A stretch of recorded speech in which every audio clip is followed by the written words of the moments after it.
Hello everyone, and I greet you right away with the traditional Chechen greeting. I wish freedom to all of you. Marш doy. I decided to make today's video in traditional Chechen attire. This is a warrior's costume. Other peoples in the Caucasus wore similar clothing as well. But today I won't be talking about culture and traditions. We'll talk about that with you another time as well. In today's video, I want to talk about the so-called good Russians. About how Russian people, regardless of their political views, religious affiliation, orientation, or other differences, are united in creating a negative image of the Chechen people. Let's briefly go back to 2017, to the Chechen Republic of Ichkeria, which was occupied by the Russians. It's very important to emphasize the occupation of the Chechen Republic, the occupation by the Russians, because of which about 400,000 Chechens are in exile outside their homeland. And all this time, Russian laws have been in effect in the occupied Chechen Republic. I would call them Russian traditions, customs.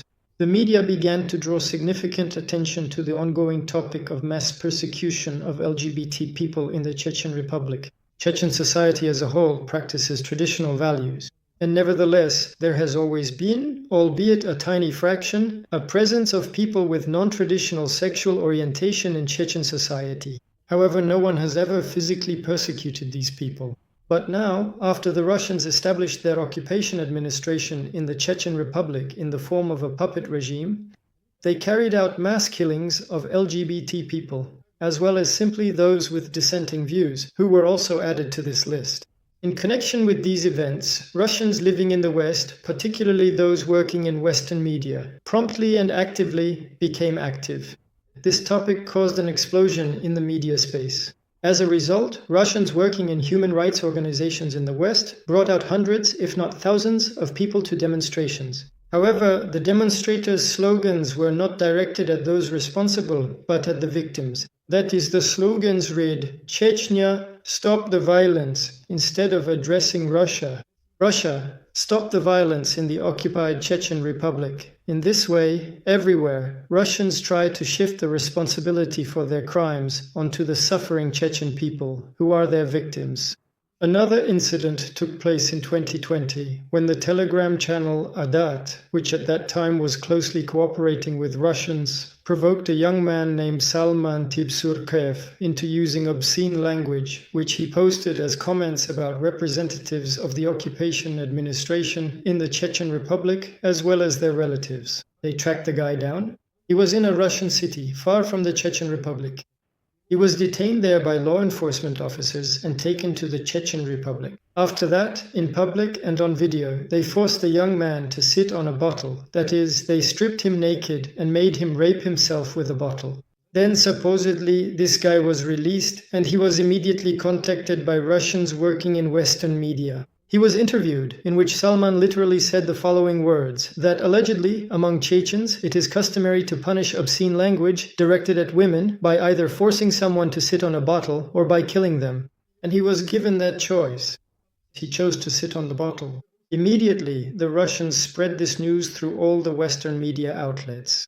After that, the guy disappeared again, and no one knows what happened to him. In reality, the tradition of impaling people on a stake has been practiced since ancient times in Russia, and it is an exclusively Russian custom that has nothing to do with Chechens. In modern times, this custom has migrated into the law enforcement agencies in Russia. In places of detention, Russians rape people using exactly these methods, with bottles, batons, and similar objects. Even during the Soviet Union, Russians practiced this, trying to force confessions from prisoners. I would like to briefly mention another case. Here in Austria, back in the year 2019, the Chechen Democratic Society held a notable cultural event. The event was dedicated to the genocide of the Chechens in 1944, when the entire people were being deported by the Russians. Taking advantage of these commemorative events, political Islamists living in European countries also held events in France. In particular, the organization Bart Marshu, led by their leader, putting all Chechens under their banner. At that time, we filed complaints to them, asking them not to publish this lie. However, the response comment we received from them simply shocked us. It even gave the impression that Radio Svoboda had been taken over by Islamists, for whom you, people of the West, pay taxes. In this way, Russians make use of various Western resources and opportunities to spread anti-propaganda against the Chechen people. I'm simply trying to show the audience how cunningly this whole system operates. I would like for this kind of activity to finally be stopped in the West, so that the West does not become complicit in these vile methods. With that, I say goodbye to you in this video. Goodbye everyone. Mash oil. Stay free.